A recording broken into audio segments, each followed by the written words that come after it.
The average age of a vehicle in Ghana at the moment is 14 years old.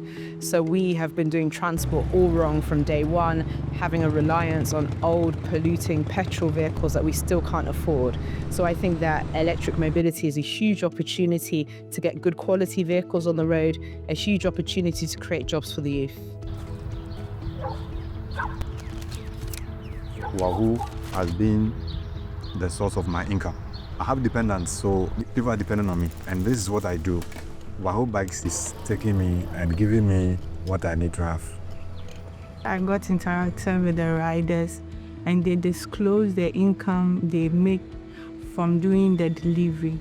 So it was the income that motivated me to go for the bike. We have a global commitment to join hands with other countries to ensure that global emissions and temperature rise are reduced, based on which Ghana signed onto the Paris Agreement.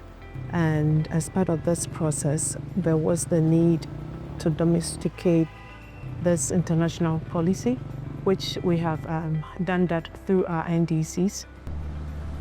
The NDCs, or the Nationally Determined Contribution for Ghana, has some targets for actions that can be achieved through international or private sector support.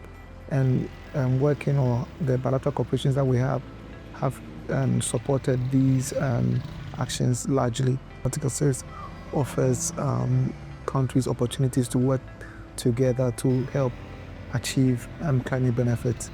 I would say that for cooperative approaches, the positive benefits include working together to establish structures that allow for capacity development.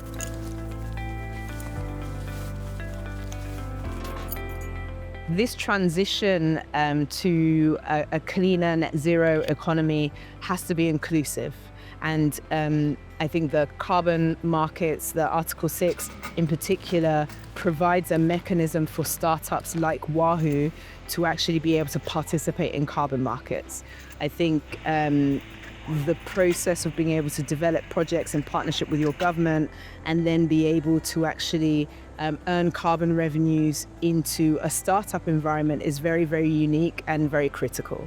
We design and manufacture electric vehicles, and we get them on the road on subscribe to own plans for delivery riders.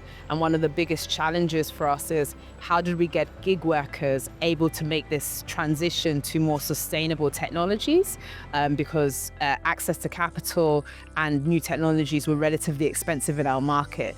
So we looked at developing an Article 6 carbon project as a way of being able to introduce this new technology into the market. And how we structured it is basically as our riders ride, for every kilometer traveled, they're avoiding carbon, and we're essentially able to monetize that.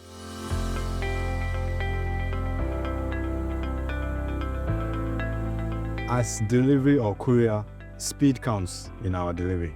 So I needed speed, and I also needed to increase how many orders I do in a day. Motors have speed more than the WAHU bikes, but I'm not interested in that one. I'm interested in moderate speed.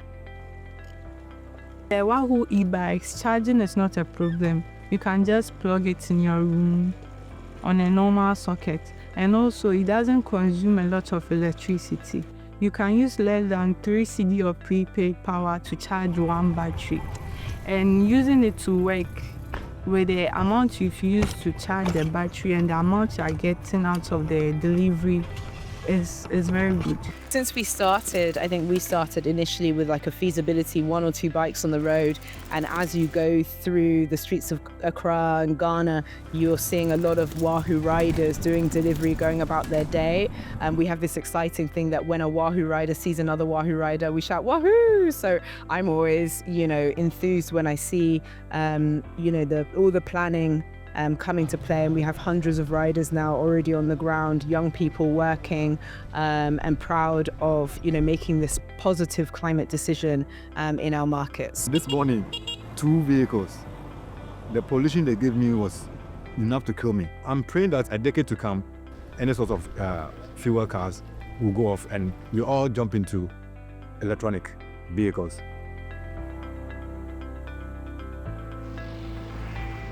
I think there needs to be better understanding of Article 6 carbon markets by two main areas of people. I think firstly is financial institutions.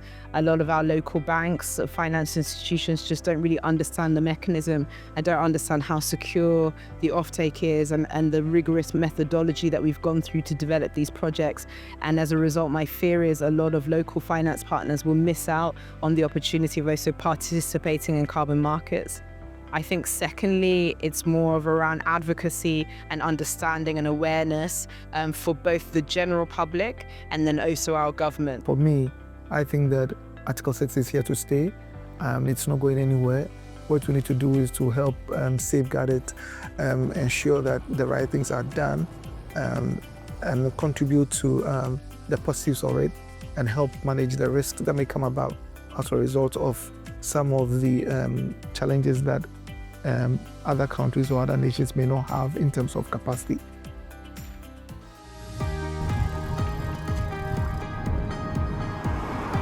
The next few years, I see a very bright future. Consistency, I know I can achieve it.